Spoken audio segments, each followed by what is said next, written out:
Hey there, guys. All right, today we are back with some more of the Great War. On to week 34. A slice of the pie, splitting up the Middle East. So I'm guessing the Sykes-Picot Agreement has gone underway. They're talking about it. They are already talking about betraying and backstabbing the Arabs that they had promised. Great job, Britain and France. Great job. Okay, something's messing with my eyeball. Contact ain't sitting right. That's uncomfortable. Anyways, before we dive in, make sure you go and check out the links in the description box below.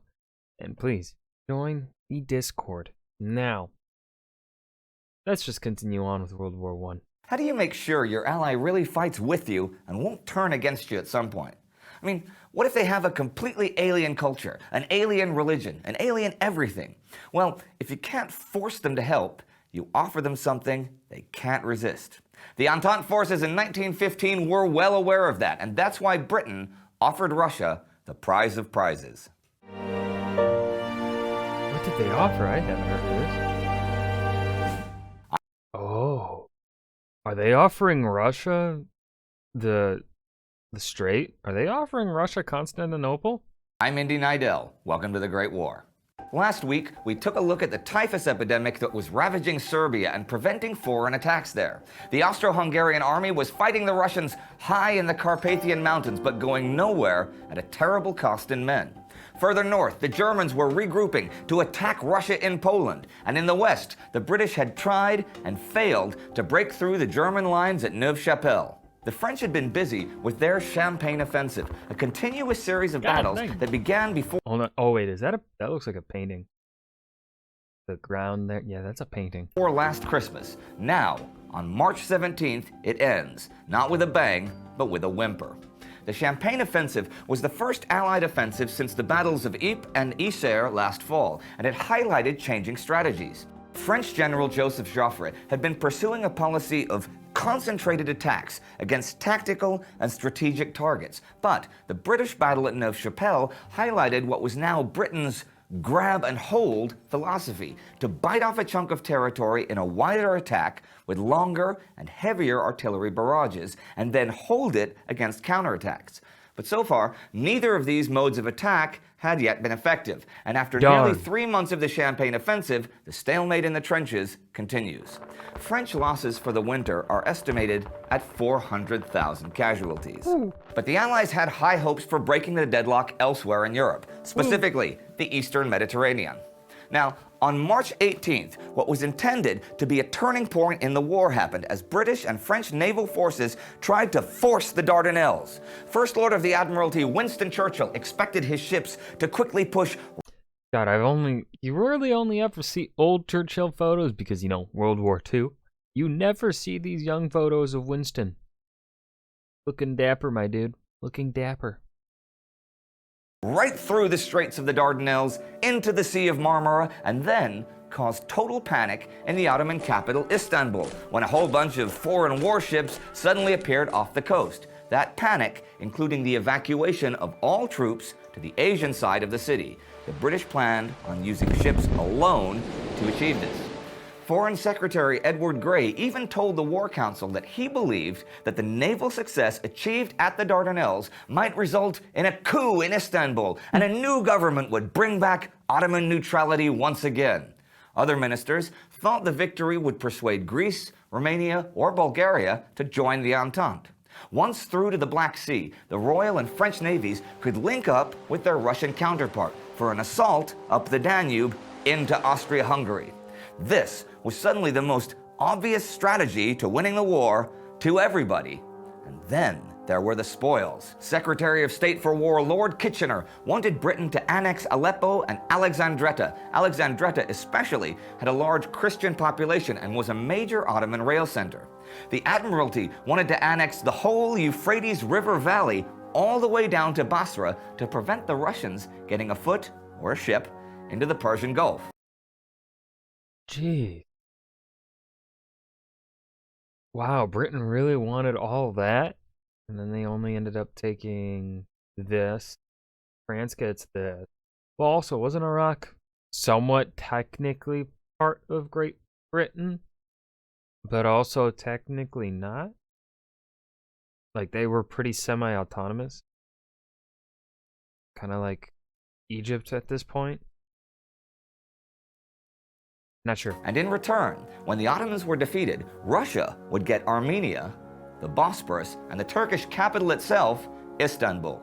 Greece, if she joined the war, would get Smyrna. Italy, if she helped out, would get Adana in the south. France would receive Syria and part of Lebanon. So everybody supported the Dardanelles invasion for a variety of selfish reasons. But you know, they all actually depended on success, which the naval attack on the 18th nearly was. In hours, the forts covering the minefields in the Sea of Marmara and the mines themselves were swept out of action. The fleet advanced, and there were only 9 lines of mines remaining, all identified and all ready for sweeping, between the fleet and the fort of Chanak at the Narrows. However, one more line.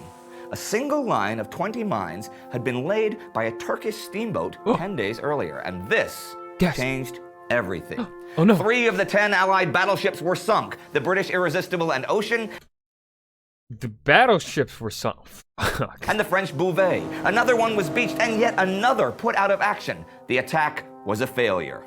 Churchill wanted to imagine being so successful and then just completely fucking up on the last line of mines.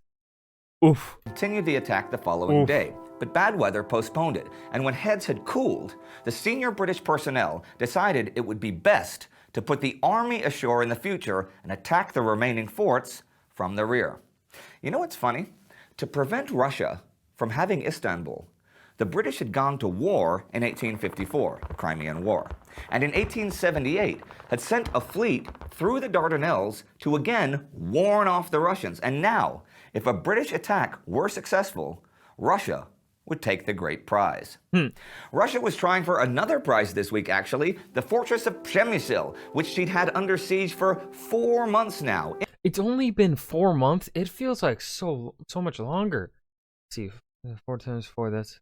It's only been 16 weeks that Przemyśl has been under siege. It feels like it's been under siege since like week 8. But no, that would only put it at week 18-ish. When they got cut off, I guess, when they got surrounded at Przemyśl.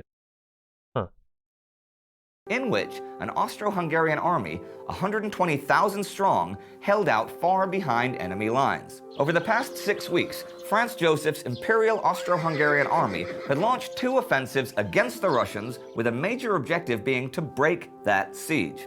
On March 14th, the second offensive ground to a halt. The Russian numerical superiority had begun to tell. In the first half of March, the Austrian Second Army had suffered over 50,000 casualties out of fewer than 150,000 men. The main cause of the losses, to put it bluntly, was human sacrifice. Now, that's the only way to describe it. Human sacrifice. Because the majority of the Austrian losses came from direct frontal attacks against strong Russian defenses and with no artillery support. But you know, it was really tragedy upon tragedy. And most of the time, even transporting wounded soldiers to the rear was an exercise in futility, because even the lightly wounded often froze to death. So the second offensive failed, and indeed a day later the Russians actually broke the Austrian center near Smolensk. But the question still had to be asked: what of Przemyśl?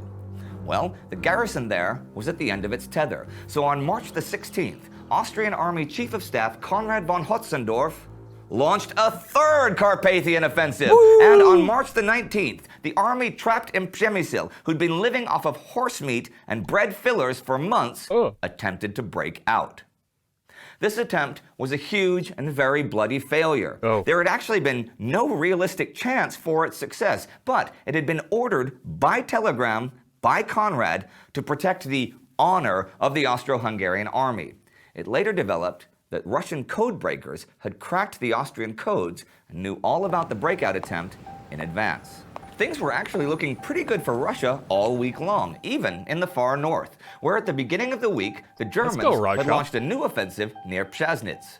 But on the 12th and 13th, the Russians stopped them handily and then mounted a counteroffensive the 15th. For the next week, the battle raged, and with no fewer than 46 assaults, until the Germans were pushed back from their objective of cutting the railway between Warsaw and Petrograd. Okay, when I was researching this episode, I found a mention on a Wikipedia page that said the Russians, at that battle, were the first ever to break a defensive line with an armored division. Now, I can't find it again, though, and, well, it was Wikipedia anyhow, and I haven't found it anywhere else. But if any of you have any info on this, please let us know, because it would be really interesting if this was true. Fun fact, that actually shows a bit of the date of how old this video is now. Because certainly back when these videos were being made in 2014, 2015, Wikipedia was not too trustworthy. It was getting to the point where you could start to trust it. Now I feel like you can pretty safely trust it, because it is pretty fucking hard to even edit Wikipedia articles now. Like, you put in one thing of information wrong, and I think you end up possibly even getting banned and not able to put any more information in forever on Wikipedia, something like that. I heard that somewhere. And then also, like, everything is cited on Wikipedia, so like you can go check the bottom for the information and see if that information there, if you feel like where that information came from is trustworthy, then I feel like it's safe, right? Like, I don't know, you go to some history page and you go check out a cited source and it says this bit of information cited out of this book, and you look at the title of the book, you look at the author, and you're like, oh yeah, that's a dude with a doctorate in history, I'm gonna trust it, right? So I think Wikipedia now, 2020, especially in 2022, I think it's pretty safe, pretty trustworthy. 95% of the time, I will say. And at the end of the week, the Australian and New Zealand Army Corps were training hard in Egypt for future deployment at the Dardanelles. Their supply boxes, their orders, their papers, their everything was stamped A and NZAC, and thus the nickname ANZAC for their armed forces stuck, and eventually was immortalized. Also this week, the German cruiser Dresden was sunk. It was the final remnant of the German East Asia Squadron. And there we stand.